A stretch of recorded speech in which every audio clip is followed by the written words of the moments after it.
I mean, at the end of the day, doesn't it also come down to the fact that the board did this to themselves by putting too much power in an executive director or an employee that really wasn't even a property manager and who may have had other things going on and this was not a priority of hers? I mean, VRMA, isn't that the problem that at the end of the day, when something like this happens so abruptly, it was,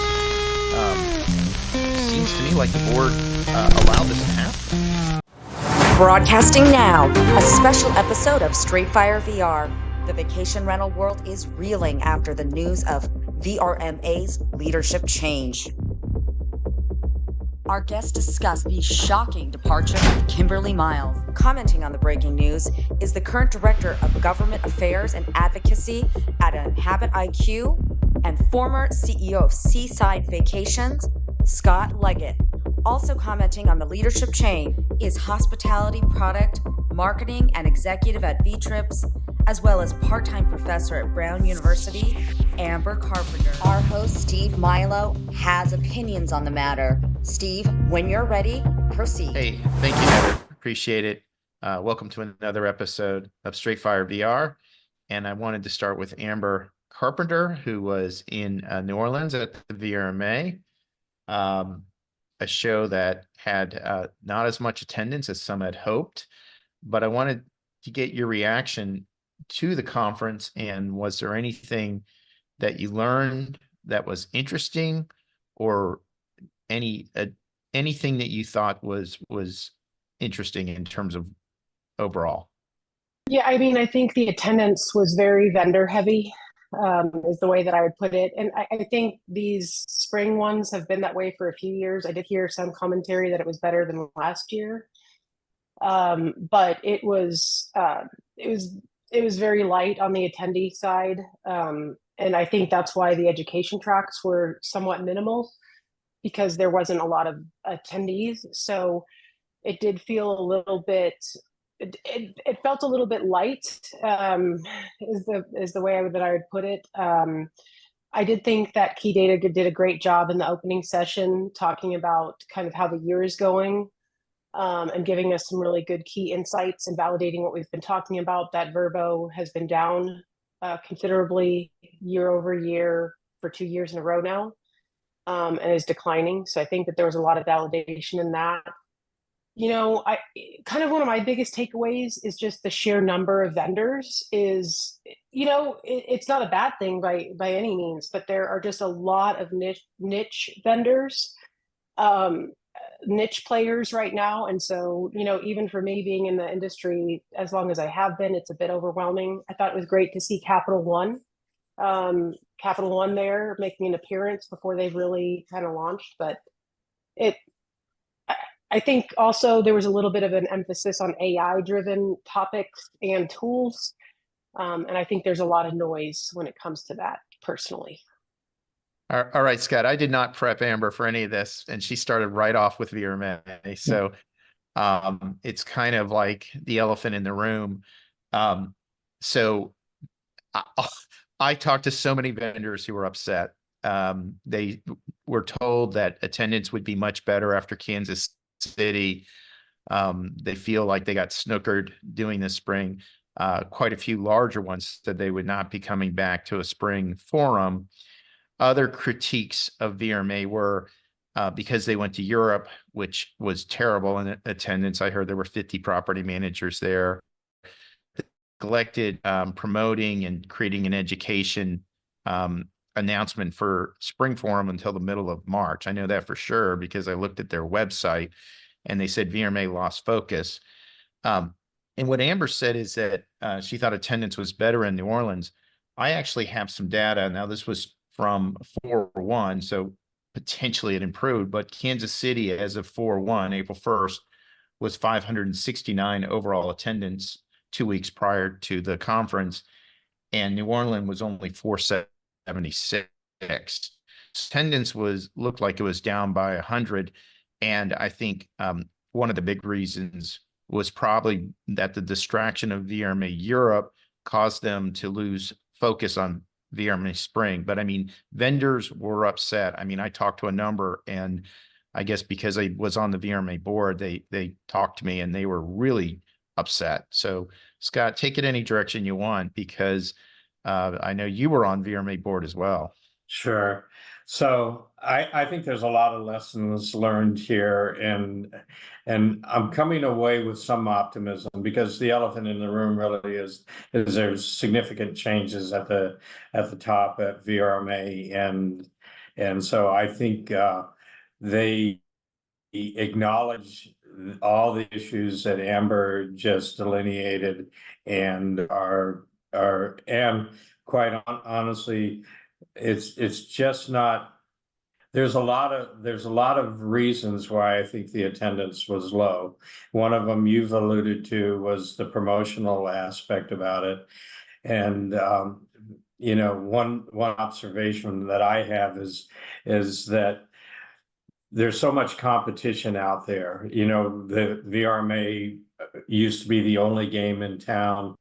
Now you can't even sort through all the differences. You get an invite to, or people are soliciting for you. So people really have to choose, and that really requires you to up your game and make your value proposition better.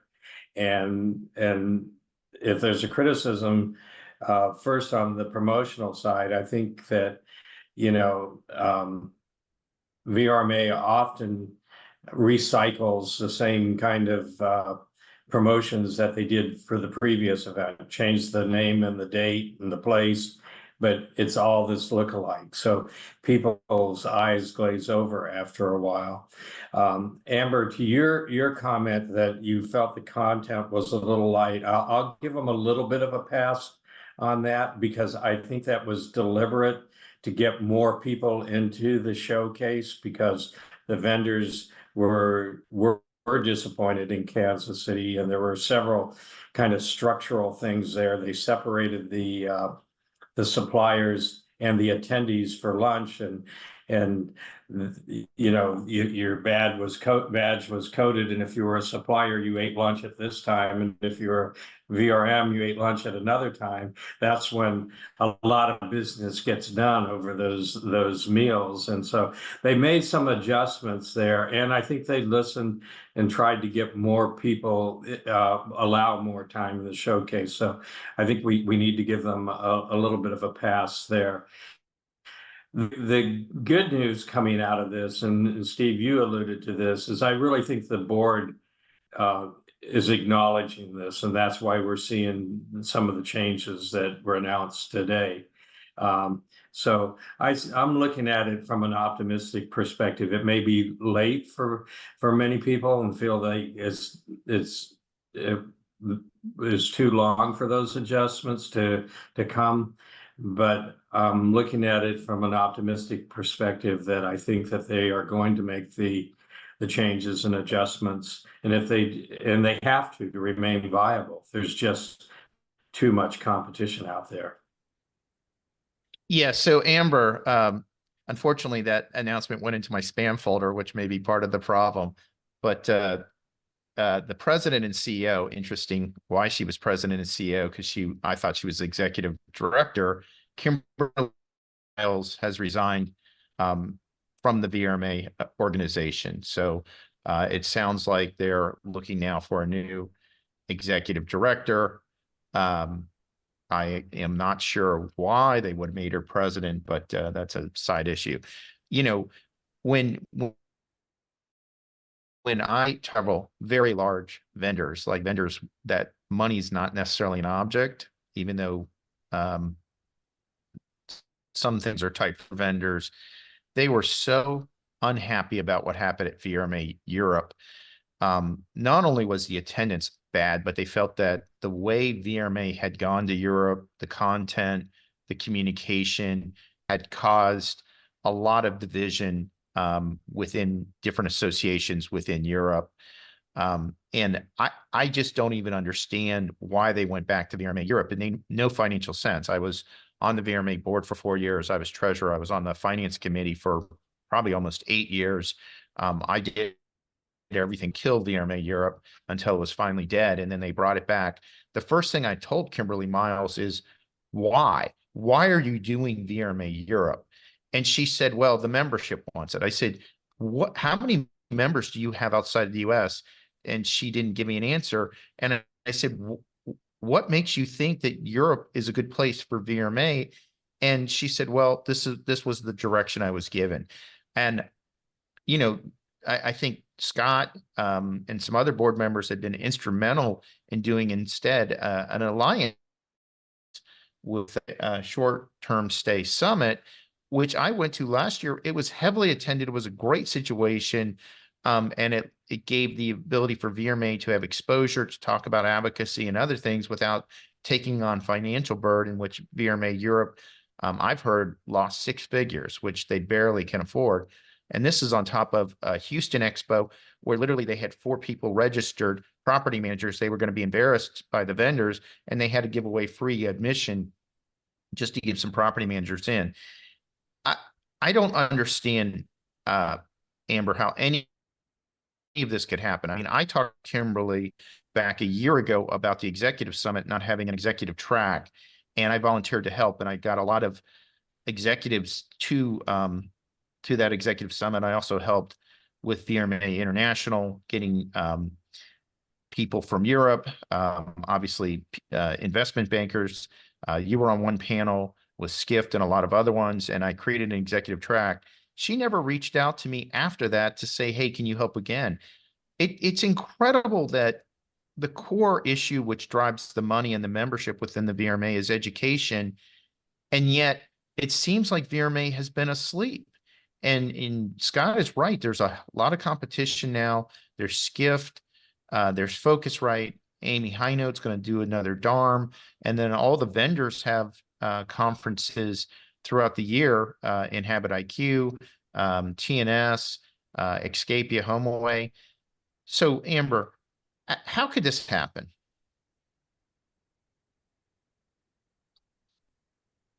You know, Steve, thank you for lobbing that one over to me. Thank you for Here's the me thing. too. As been pointed out in a couple episodes, I've been around for a while, 23, 24 years in. I've seen the ebb and flow of VRMA for whatever reason, and a lot of it is, the leadership of it kind of getting lost in their purpose. And we as an organization and as an industry have always risen up to help right that ship. And it feels like we're just in that place again a little bit, where we need to help them understand what it is that we need from them, because they're off base. And I don't personally know the individual that just resigned, but my guess, Steve, is that there is sometimes, I think partnering with the Short Stay Summit was probably brilliant, right? But I think sometimes in the moment, especially, people get lost in, well, I want it to be our own brand. I want it to be that we're the leader in this, et cetera. And I'm not saying that that's what diverted them, but that tends to be some of what happens. I think also timing has been awkward. So as people were leaving New Orleans, there was the Pacific Northwest show coming up, and the flights from the West were very, very expensive to get out to New Orleans. So I think our budgets are all slim, right? And so we're having to make decisions that are affected by some of those dynamics. And it feels like the timing of things, no one was looking at how these events are overlaying each other from a relevancy. But I feel like at the same time, if the costs are going to be so high, it's going to have to be relevant this year. And and that happens every time our budgets start to squeeze a little bit. You're going to see attendance at everything. People be choosier. You can't make it out to everything. Even Steve, look at us. We usually travel with a much larger group, and this is the second year in a row that we've been much more particular about who can attend the shows. It feels like it's off track, and I've seen where the season right after it has been this off track is one of the best seasons of VRMA. And Scott, to your point, I think we're, everybody's trying to please everyone. And I think that at the end of the day, we as an industry need to tell VRMA what we need from an education standpoint, or else, the a lot of the people that submit proposals are selling something, right? So a lot of the sessions feel geared toward topics around what tools have just come out, even if they're, glossed over a little bit. But, so I think that feedback loop is a little bit light, right? Like, I don't even know how to tell if I don't want to present, I don't even know how to tell VRMA right now. And that's probably my fault. I'm super busy killing it for you, Steve, right? I'm just saying, like, I don't know how to tell VRMA right now what's important to me as a property manager if I'm not presenting, if I'm not trying to submit a proposal. All right, Amber, there's a lot to unpack there. So there used to be something called a call for presentation, and that wasn't done for the spring forum. The call for presentations for education topics actually made it a much more equal situation. And you're right, this sounds very familiar to something that Scott Leggat may remember, which was VRMA, Save VRMA. There was an effort, there was an association director, it was actually a husband and wife, the Sarkas, and Save VRMA thought the Sarkas were taking the organization in the wrong direction.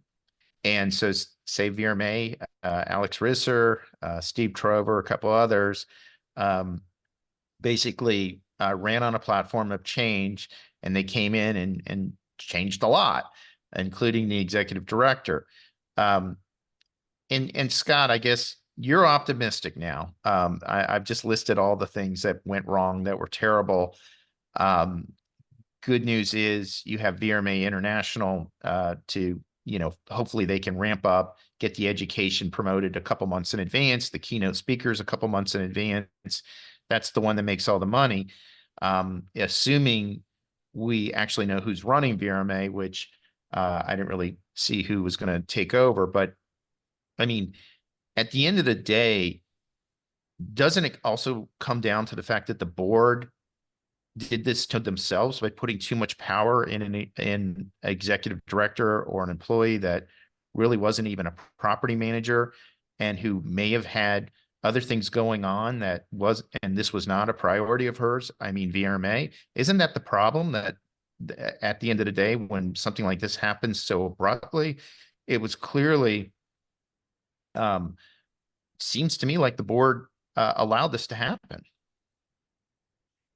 Yeah, Steve, and I think we have to go back a few years, and I was on some of those boards, and so there's been I'd say there's been a subtle shift over time, and some of that comes from having a professional management association run your organization, and while they say that the organization's often in control or is in control, and they have a bias that comes into play whether they acknowledge it or not. And I think some of the shift that we've seen has to do where it's been more revenue focused than it has been value proposition focused. In other words, our revenues have increased while our services may have declined. But the reason I'm optimistic about it, and you referenced the Save VRMA days, and that was a big thing, probably the most controversial era of VRMA's history. And we didn't have to go there. And that's why I'm taking some optimism. I think there were board members that were able to look ahead and say, okay, we need a course correction. And the easy thing would have been to try to figure that all out and then make a change. But it appears to me that they were willing to take that gamble and say, let's make the change now. And just, from some inside conversations, I know that they're planning to convene industry leaders outside of the board to help VRMA reposition itself, reconsider its identity and place in the industry, my hope is honestly that they will reestablish themselves as the authority, the premier, and the best value for its members, because you do have other conferences. I've got 2 pop-ups for them while we've been talking for their next event in Miami. They started out with 1 a year. Now I think they're probably at 3 a year, and they're a pay-to-play group. They're professional conference organizers. They are excellent at organizing a conference, but they have no intrinsic knowledge of our space whatsoever, or probably not for many of the other conferences. My feeling is if they could get enough dog catchers to go to a conference, they do a dog catcher conference, whatever makes money. And so, a trade group like ours really needs to come at it from a different angle. Yes, we need to be solvent, but we need to look at what we're bringing in terms of benefits to our members: education, networking opportunities, an affiliation that protects their business from regulation, and just the educational component. And again, my optimism comes because I'm anticipating a reset, a real soul searching over the next couple of months that will realign VRMA to its original mission. All right. Well, Scott, well said. And I'm going to give you a chance in a second, Amber, but I doubt they're going to be talking to me directly because I have a lot to say to VRMA, but it sounds like a lot of people. I'm going to say this publicly. They need to be talking to you, because you just can't talk with the people who want to placate you, or who are looking to be pulled into the inside group. You really have to look at those that are disaffected. And that includes, as you alluded to, some of the vendors. The ones, Amber, that I really felt sorry for on the showcase were not the big institutional groups like the one I work for, Inhabit. I think we had enough traffic we probably got, at least break even from it. But I saw, as you mentioned, a lot of new vendors there, a lot of people just entering the space. And I think they looked at that show with a lot of optimism and thought, aha, here's our moment to get out there in front of people. And I think those were probably the ones that were more disappointed. Well, so I did notice a lot of people at the conference listen to the podcast. Some of it sounds like hate listening, but I got a lot of people who talked. So let me give VRMA some advice. One, because we're still members, you need to be a lot more transparent. I mean, I can't even find information on the VRMA website about the committee and who's on the committees. There used to be a finance committee. There used to be a membership committee. There supposedly is an education committee. None of that stuff's there. Two, financial information does not appear to be available to members. I'd like to know what the reserve is. I'd like to be able to see the year-end information reports, how much they're paying the management fee, how much the T&E, travel and entertainment budget has gone to pay for board members. They've bloated up the board. There's 13 people on the board. And my understanding is, there's pretty significant amount of expenses that goes back to these board members and reimbursement, which I'd like to know how much that is. The call for education presentations, I mean, it's ridiculous that they stopped doing that. That just smells of conflict of interest when instead of doing a call for presentation, you do something where education members, in many cases who are suppliers, create their own content that allows them to steer towards certain members and away from others. I know that some of the people who spend the most money on sponsorships were furious at VRMA about that. The fourth is membership value. Other than the conferences, I'm not sure what value there is. There used to be webinars. It's not difficult to create webinars. There used to be podcasts. I mean, there is just there's a lack of content for members, and for given all they're paying Smith Buckland, it's inexcusable that there's not more membership benefits. Why should people even pay to be a member when I looked at the break even, it almost was cheaper for us to be a non-member and just pay more to attend the conferences because we have less people going. The other thing I'll say on education is, which is just a no-brainer, you need to change the format. I mean, I've been to Skift, I've been to IMN, I've been to a lot of conferences. They don't do 45-minute to 1 hour presentations. They have 25 minutes, and you can get a lot more content in place if you do it in a 25-minute. Why they're not doing it? Because they're lazy. The VRMA staff has been inherently lazy to change format. And that goes to speakers. You don't need to have a speaker present for an hour. You can have multiple speakers present.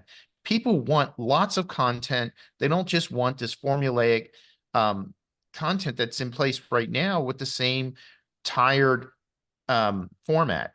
I mean, there's just so much. There's 13 people on the board. I heard 2 are leaving or tossed off the board because they changed companies.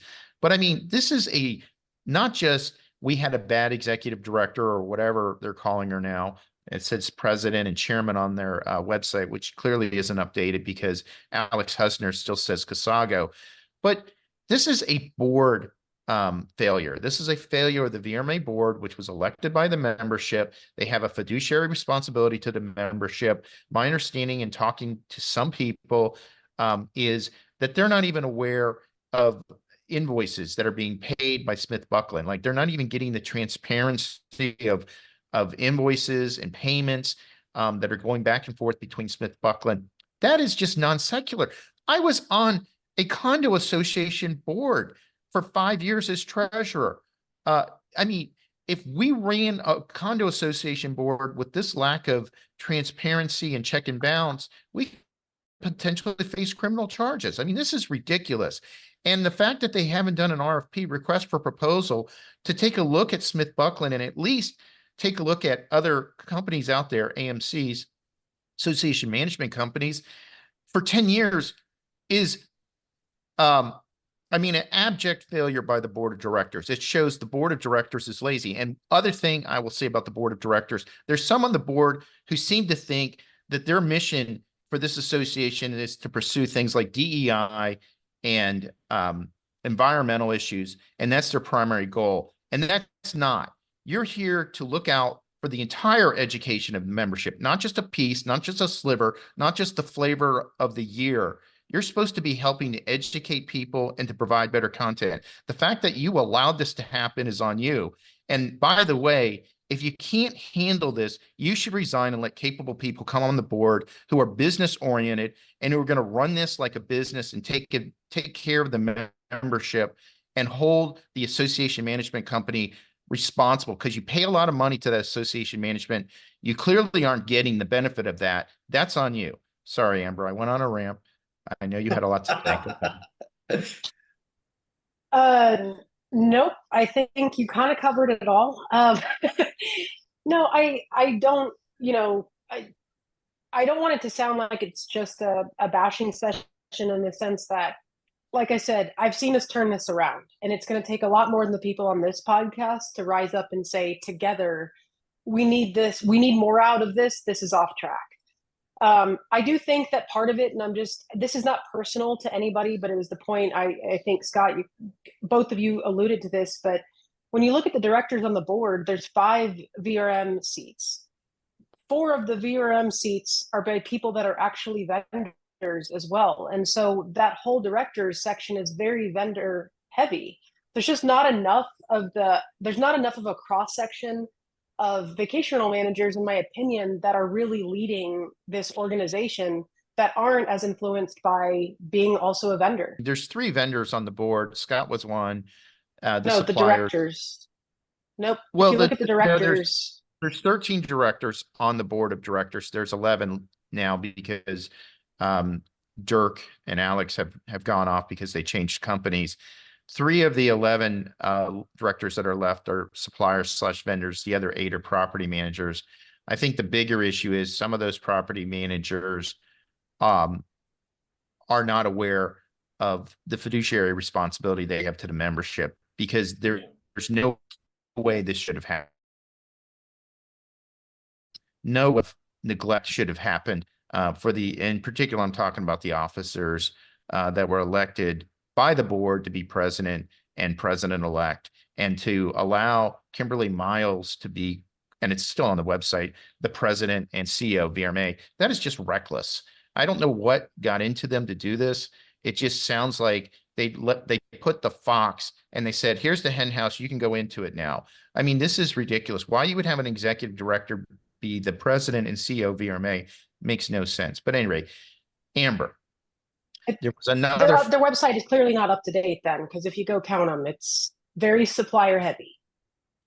Amber, there was another. Amber, let me comment on that a bit, because I think that could be a misread. It isn't skewed that way. In fact, a lot of the suppliers feel like they are the main source of funding for VRMA, and in many ways, the financial viability rides on their backs, and their membership costs a lot more. Their participation at conferences costs a lot more. They have 3 seats. You are correct. There are a couple of seats that really are pretty ambiguous in terms of whether that individual is a vendor or a property manager, and that really should be clarified. There's I think, quite honestly, and to help understand how it got there, I think it's a cultural thing. First, a lot of people want to be on that board because of the prestige they feel that's associated with it, and they get there, and they don't know how it functions, how it operates. There used to be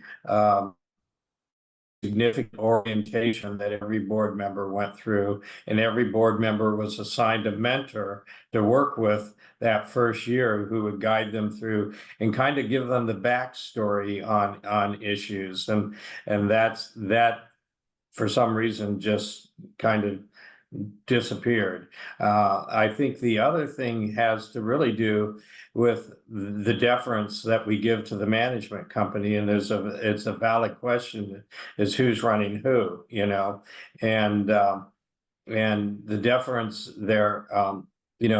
The management company is revenue focused. We should be revenue solvent, but our mission should be services and value that we bring to the membership, education, again, advocacy, those kind of issues. And I look at some of the events that we have, and they should be more affordable, and I think again, I am finding optimism in this, because it didn't take a revolution. The board, and I'm certain that there wasn't unanimous consensus there, but there, at least we should take some optimistic view that at least a majority recognize that a reset is necessary. And I honestly feel like this action of changing the executive director is just the first step in a reset that this organization is determined to get back on track. And maybe that's because I know some of those people, and I know where their hearts are, and but I feel that there's been some new faces on the board. Rolf Blizzard in particular is one of the brightest people I know, determined, not going to let the wall be pulled over his eyes or anything, or prepared to take the bull by the horns. The other thing that, Amber, again, on the supplier property manager dynamic, there are guardrails. No supplier can be on the executive committee, or actually they could be treasurer or secretary, but there hasn't been one for a very long time. And they actually feel underrepresented in that regard, because oftentimes, like many organizations for efficiency, they have an executive committee who essentially talks through all the issues and then brings a proposal to the board for ratification. And there isn't that opportunity for everybody to weigh in a detailed kind of way. And the suppliers feel underrepresented in that regard, because there hasn't been a supplier on the executive committee for a very long time. And I guess I come to it with a bias, because I used to be a member of that board as a property manager now, and I was a member for several years as a supplier rep. So I have seen both sides of the equation. All right. Well, we could talk about VRMA all day, and the last vendor that I remember on the executive committee was Kyle Buhner, one of Amber's favorite. But Amber, we must go to another subject. I'm sure you'll love this. There was another bad 4-letter word that I heard over and over again at the VRMA conference, and that was VRBO. And the problem with VRBO was they were in denial. They kept running around. They kept saying things are going to get better. The excuses last year was it was integration. Then there was the excuse this year that they were starting to spend money. But we just weren't seeing the effect of the money yet. And then Jason Sprinkle just laid them bare. He brought data because one of the things VRMA was telling individual property managers is, well, that's just your subset of information. You're not representative. Other companies are doing really well on VRBO. Well, Jason Sprinkle of Key Data showed that VRMA was absolutely in a free fall. So Amber, we had a couple conversations with our friends from Expedia Group /VRBO. Do you think they are starting to realize that these issues are not going to go away, that these issues are in part because of technical problems, ways that they work with property managers, and also just things that they used to be much more on top of that they've kind of let go? So, whether it's in denial or just trying to spin it positively, I will say this, that I don't think that in more one-to-one discussions, they were negating the fact that things have changed and we need to get back on track. And there's certain things both sides need to do to get there. I do feel like the people that we're talking to care. I think that they don't have complete control over it. And I think that, things didn't rebound in the way that they had planned or they thought. And so it's going to take more work for them to get there. I think there's still value, and I think that they're not irrelevant in any way, shape, or form. I don't like some of the changes that are occurring, but I feel like in the same way that Airbnb used to be incredibly difficult, and I'm not saying that they've become sunshine and flowers either, Airbnb has transformed themselves quite a bit, and it doesn't feel as supplier conflicting with supplier needs. And so, I think that with everybody is going through a metamorphosis and trying to find themselves in their place in the market, and it's gotten a lot more crowded. I mean, Booking.com wasn't a relevant player in the US market, and it's growing, quite consistently, at least from the data that we've been looking at. So they have a lot more competition. As they went dark, when they came back alive, they woke up to a lot more competition than I think they anticipated. So Scott, people may not realize because you're associated today with Inhabit IQ, but you used to run a large property management company. And so you were very familiar with HomeAway and VRBO. So I want to provide some data to you, and you're good with numbers. So let me start off with in 2022, V-Trips in March, 84% of our OTA volume came from VRBO. Now that probably sounds like normal numbers for most property managers in the space. By March 2024, it was down to 43%. Airbnb Yeah, wow. That's what I'm saying. Airbnb, March 2022, 8%. March 2024, 32%. And booking.com was at 3% in March 2022. They were 11% in March 2024. VRBO has lost half of their OTA market share. And in response, without any notice, they cut subscription from $5.99 to $6.99. They then told V-Trips that they were eliminating subscription, and the only response you have is pay per booking. That should be summer. They're going to become merchant of record, which, as you know, for North Carolina, that's a real mess. They said initially summer, which means they would keep all the cash and not allocate it, which would be a real problem for North Carolina, given how you disperse revenue in January and then again, in a summer. And Amber's favorite part is that they're coming up with additional rules, which leads me to believe that will be very, very anti property manager in terms of the fact that there is no transparency and apparently no way to even know why you might have a listing suspended. So, Scott, I'm going to give this over to you to talk about VRBO HomeAway, because to me, a lot of this sounds more like Airbnb than it does VRBO. Yeah, so my take on it is this, is that VRBO was the choice of professional managers and held that ground for a good while. And they did things that were somewhat friendly. I'm not a big OTA fan, and I'm fortunate that when I did run those companies you alluded to, the Outer Banks is probably the highest concentration of direct bookings in the industry anyway. And so we haven't really traditionally used OTAs, but that's transitioned a bit. So I think they took a look at the situation and said, well, our investors are grumbling, they need a better return. And so let's emulate Airbnb and we become merchant of record.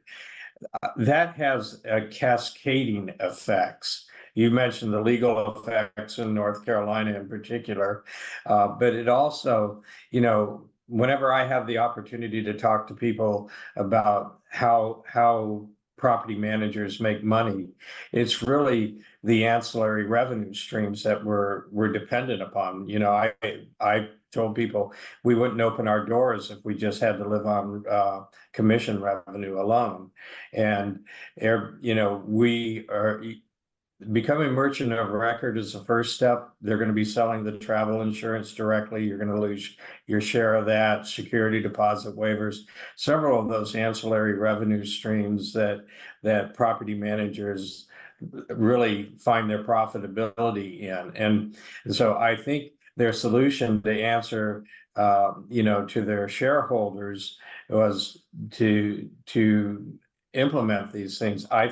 My personal feeling, it's going to backfire on them, and we're going to see those numbers that have been declining continue to do so.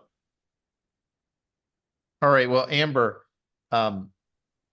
one company we visited that was all smiles, interestingly enough, was Airbnb. They even said they were listening to our podcast, which I thought was shocking. I said, well, I never heard you say that you listened to it. And they said, well, we like what we're hearing now. What did you think about our meeting with Airbnb? I thought it was great. I honestly did. I think that it feels very different. This is what I'm saying is I've seen vendors just like VRMA go through, their own transitions. It was and they're going to continue to push to be a trusted site for consumers to use. They are getting more supplier friendly. They're listening to our feedback and how we can work better together. It felt more like a partnership meeting than the very adversarial meetings that have occurred in the past. It was actually it was a fantastic meeting. I think David did an incredible job really steering that and just really helping that change to something more positive.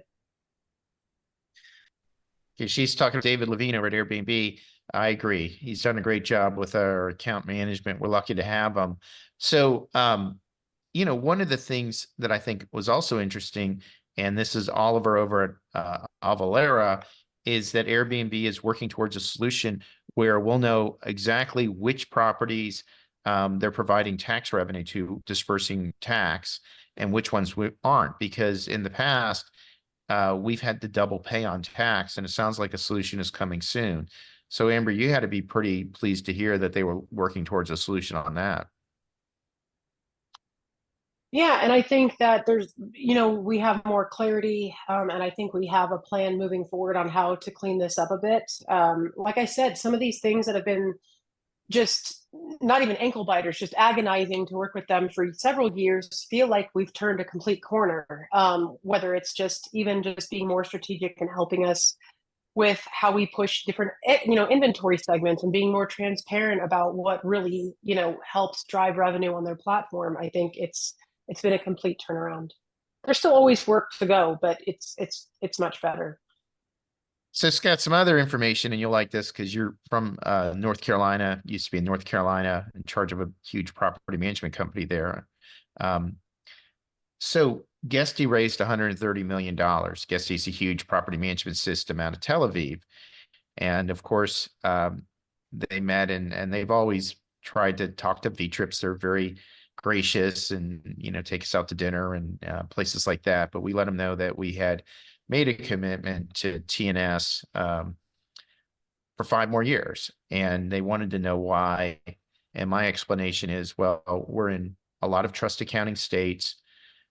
We, including North Carolina, we have close to 500 properties in North Carolina, Carolina Retreats, like Carrington's old company, and that we also are publicly audited by PwC. And so we have a rigorous trust accounting requirement. And I think some of the people at Guesty seemingly think that their trust accounting is easy and relatively straightforward. And we've learned the hard way that trust accounting is not, that it's not just having trust accounting, it's also having enterprise customers create a lot of feedback on trust accounting because it takes, according to Tom Letty, it takes 5 to 10 years to get trust accounting right. And obviously Inhabit IQ and Streamline have invested a huge amount of money in trust accounting. Can you talk about how difficult or important trust accounting is to property managers in the US? Because, it's a huge issue for enterprise customers. Sure. I can tell you that I used to rail against the North Carolina Vacation Rental Act. I just thought it was a big intrusion on our businesses, and that I've shifted that completely to believe that that's what's kept North Carolina clean. It's a trust accounting state, and and I see the rest of the country actually moving that to. It protects both the consumer and more importantly the property owners in terms of distribution and disbursement. We don't see some of the issues we see in some other states where, so basically North Carolina sees a vacation rental as a real estate transaction, not a consumer transaction. And that's probably, aside from trust accounting, the biggest paradigm that differs from a lot of other states. So we have to comply with everything that someone who is renting a home long-term would, or selling a piece of property. You have to have a broker's license in the state of North Carolina to be a property manager.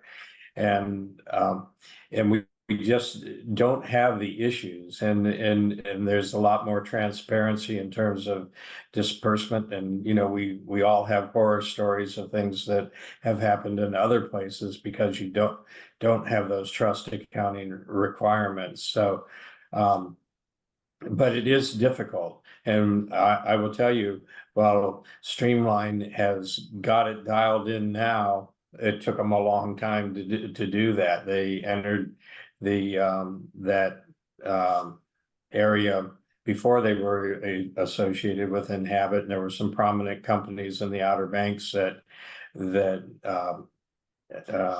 signed up and then left very quickly because of the difficulties that you've alluded to. It's not a simple task.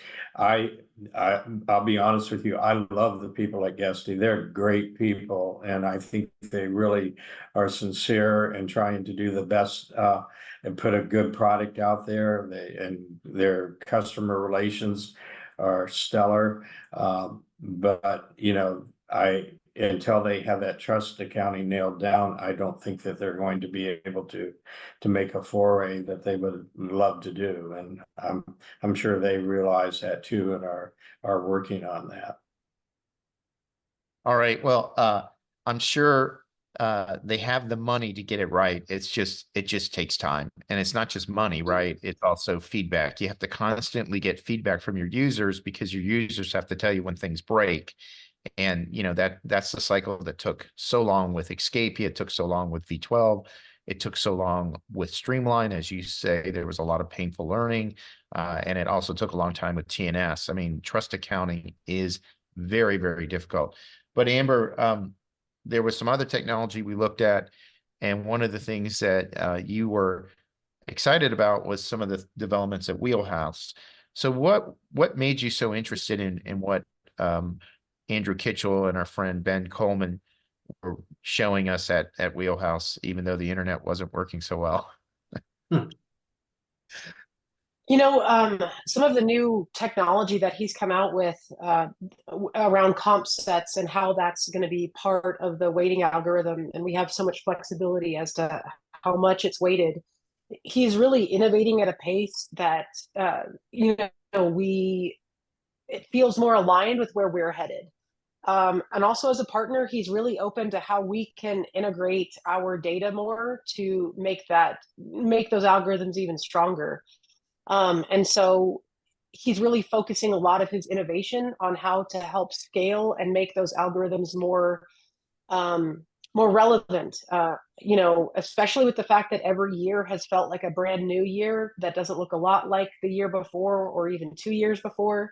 COVID really messed up a lot of how we look at pricing strategies, and what data does the algorithm use? When demand is completely different, history isn't as relevant, right?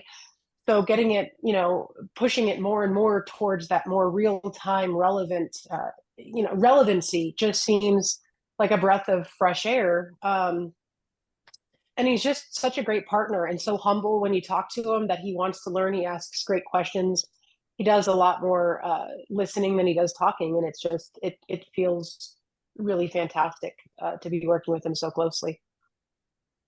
Wow, we may have to end on that note that Amber made a number of compliments to Wheelhouse and Andrew Kitchell and his team, but I know it sounds like there's still more VRMA content we could talk about, but this is the end of the episode. Maybe we'll have a special VRMA episode in the future. We have one for Vacasa that's coming out right after their earnings call.